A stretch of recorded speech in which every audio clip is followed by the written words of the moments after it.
Movimientos de cámara. Existen muchos tipos de movimientos de cámara en el cine, sin embargo, hemos seleccionado los que consideramos principales por su uso frecuente.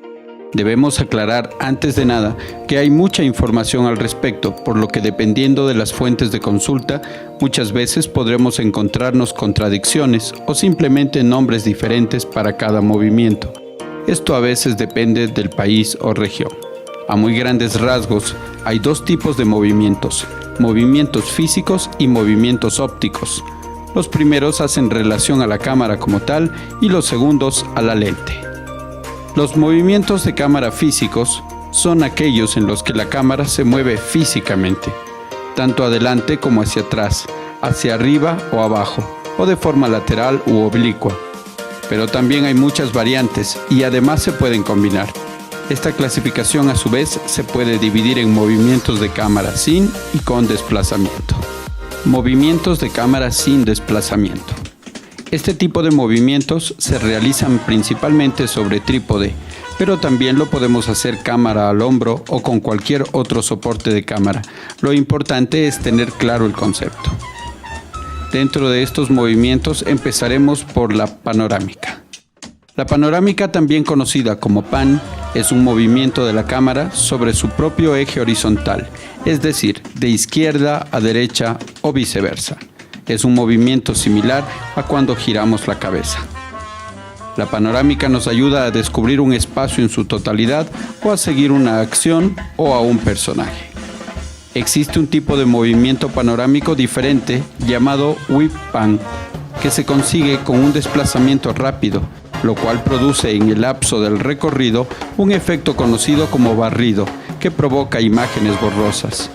El espectador no tiene tiempo de ver nítida esta panorámica, ya que con ella tratamos de atraer la atención hacia la siguiente imagen y su función es comparar o contrastar. Tilt. Para el movimiento tilt, la cámara se mueve en vertical, pero sin desplazar el eje, de arriba a abajo o de abajo hacia arriba, es decir, como si te detuvieras frente a un edificio alto y miras hacia arriba o viceversa. Se podría decir que es similar a la panorámica, pero con movimiento vertical.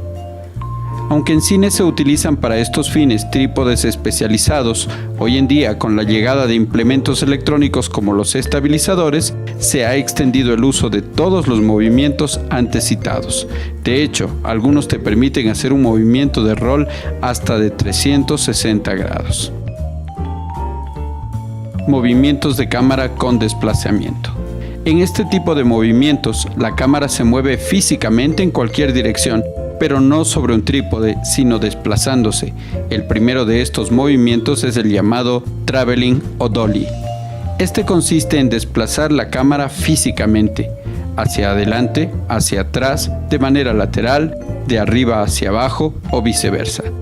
A nivel profesional se lo hace desde un vehículo, un carrito llamado dolly, o también montando rieles o vías de traveling. De ahí los nombres que le damos a estos movimientos. Actualmente este movimiento llamado traveling o dolly se hace sobre todo tipo de artilugios e inventos recientes, como un dron, un estabilizador electrónico o incluso con artefactos nada convencionales como sillas de rueda o skates.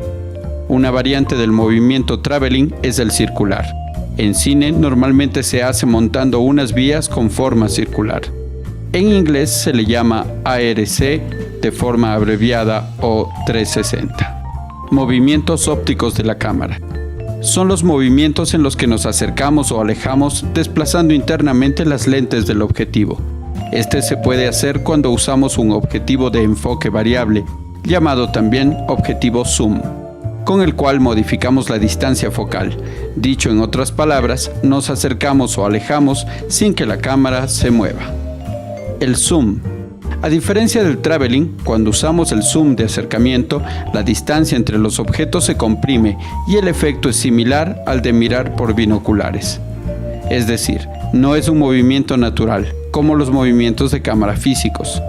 En el cine y la televisión, el zoom se puso de moda en los años 60 y 70. Y aunque se suele decir que el zoom no es muy cinematográfico, hay muchos grandes directores que lo han usado. El trasfoco o rack focus. Este se produce cuando tenemos una imagen con dos términos de profundidad y hay uno enfocado y otro desenfocado. Mediante un movimiento interno de las lentes, cambiamos el foco o plano focal de uno a otro. Este movimiento tiene una capacidad narrativa visual muy importante. Combinación.